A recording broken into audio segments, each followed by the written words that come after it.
I stabbed myself in the leg with a butterfly knife. The blade went in one side and came out the other.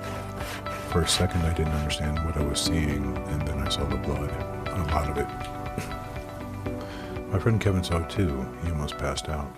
And I didn't tell my mother, not that day, not the next day, not for a month. I just handled it. Hi, my name is Drew, and this is Measured Twice, Live Once. I used to think the most important thing I learned growing up was how to fix things, but I'm starting to realize that's not quite right. What I really learned was how to fix things without telling anyone they were broken. This is episode 3, I'll Fix It Myself. It didn't start with the knife, it started earlier than that, much earlier. There was a neighbor on our street, a cool guy, everybody loved him. He drove a vintage Mustang, had that easy way about him where everything he said was funny. One day, he was talking with a group of guys, and I walked up to them, and I was excited. I had a story to tell, a great story, at least it was great in my mind, and then he laughed. But not at the story. He said he couldn't understand me, that I was mumbling. At first, I thought, okay, I mumbled. But the more I sat with it, the worse it felt. That amazing story I had built up in my head, the one I wanted the grown-ups to hear, was never heard. I never talked to him like that again. I was a kid who loved to talk, hyper, full of stories, and somewhere in that moment I learned something. If you put yourself out there, you might get laughed at, so maybe don't. That was the first brick.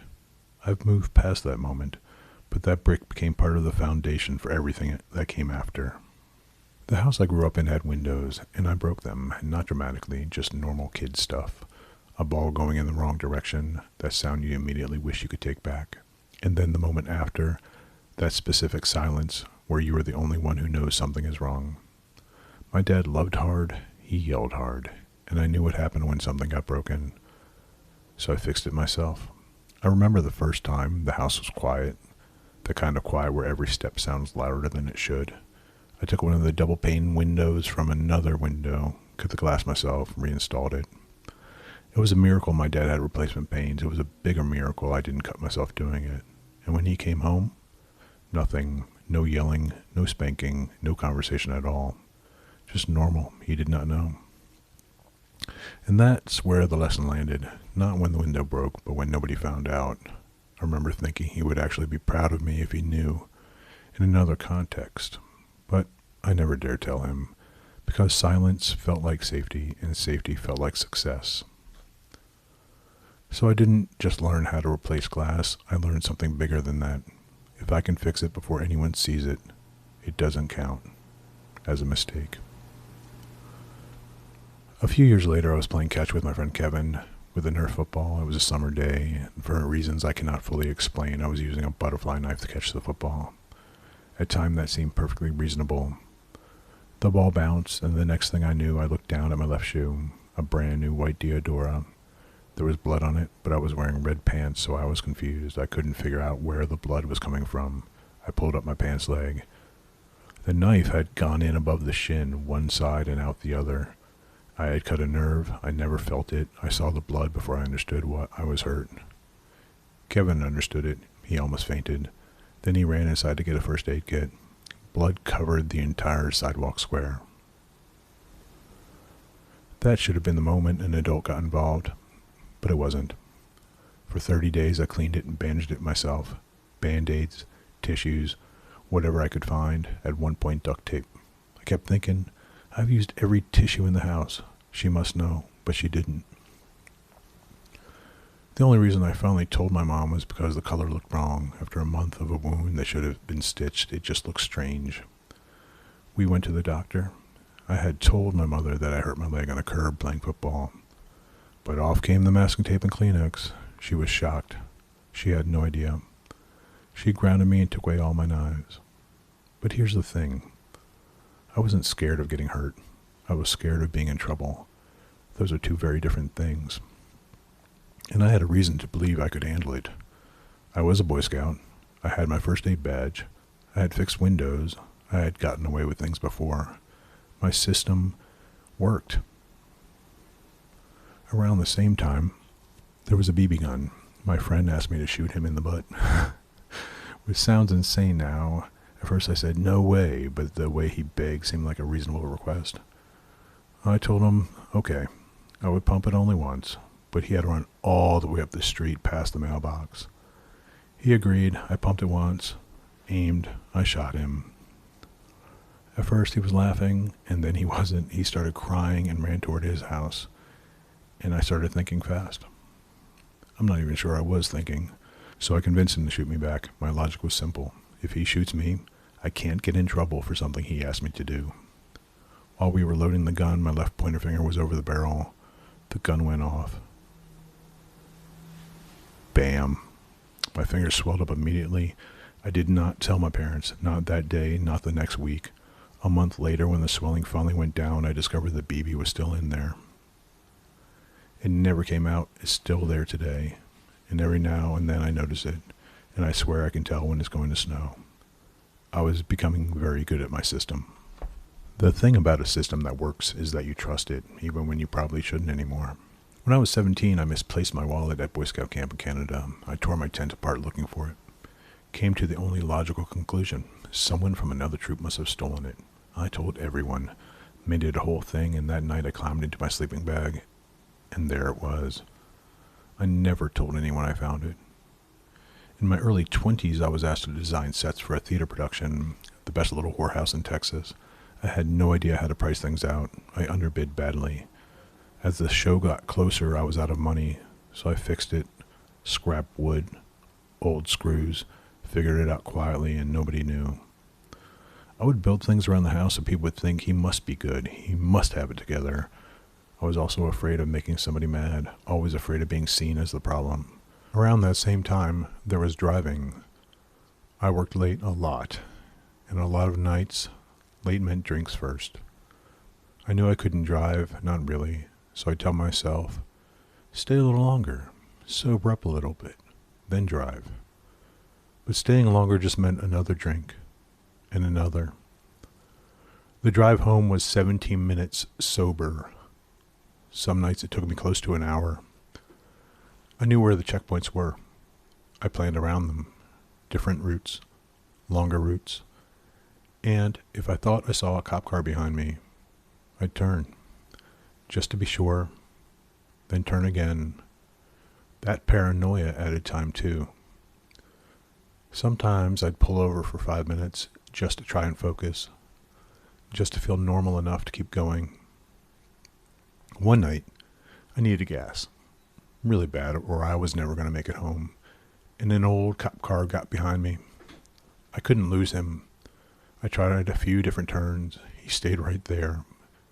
And by the time I pulled into the gas station, my heart was pounding. I sat there for a second, bracing for it. When I got out of the car, I looked over. It wasn't a cop. It was just an old cop car. Somebody had bought it, was using it as a regular car. Nobody was following me. Nobody had ever been. I got back in the car, filled the tank, drove the rest of the way home like nothing happened. But it stayed with me, even years later, even with 12 years sober. I'd feel something tighten up if a cop pulled up next to me. Nothing happened. I knew that, but my body didn't seem to know it. That's mostly gone now, but for a long time, that's what fear looked like for me. Not danger, just the memory of a danger that was never real to begin with. Nobody waited up. Nobody asked questions. I kept that contained too, just like everything else. My dad and I had a complicated road. He loved hard, he yelled hard, and for the years that answer to that was the same answer I had for everything. Handle it alone, don't give anyone a reason to be disappointed, and stay invisible. When I was 17, I threw him up against the wall. I told him, you can't do that to me anymore. I'm bigger than you now. We became best friends in my early 20s, and I want you to know that he was a good man. And the shop he built, the tools he used, the things he passed down, I carry all of it. But that's a longer conversation, and it deserves its own episode. For a long time, the system worked, or at least it felt like it worked. Windows got fixed, wounds got managed, mistakes stayed contained, my life moved forward, and then the problems stopped being the kind I could fix alone. I was 41 and my marriage was over. I was staying at a friend's house. I was the worst version of myself, a liar, a cheat, an alcoholic, and I decided I could fix that too. On a Thursday, I stopped drinking. I can handle this. By Friday, my car was making music it wasn't making. I hadn't slept in 2 days. Saturday felt a little better. The music got worse. That night I watched the same men enter every house on the street in unison, over and over and over. By Sunday, I was in my room. I heard a neighbor and her father talking about me outside my window. Then a ladder went up against the side of the house. She was holding a rifle. I became defensive. I screamed. I kicked my bed up against the window and I called the cops.